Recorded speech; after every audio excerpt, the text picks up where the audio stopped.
Bueno, hemen daukagu bideo tutoriala, 2.bat zeregina egiteko, eta irakatsiko dizuet nola Google Drive-en dokumentuetan ahotsaren bitartez idaztea.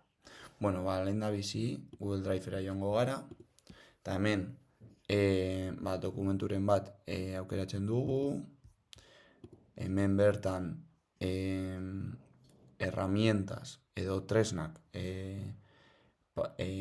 lekura klikatzen dugu. Gero, escribir por voz, eta hemen euskaraz egiten badugu, euskara aukeratzen dugu, eta ematen diogu, eta listo. Orain, ahotsarekin esaten dugun guztia, dokumentuan bertan idatziko da.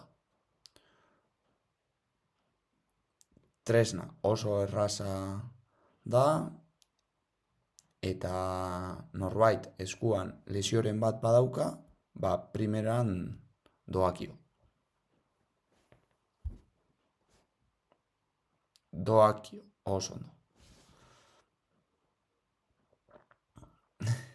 Bueno, batzutan ez du ondo hartzen hitzak, baina gero aldatu aldira.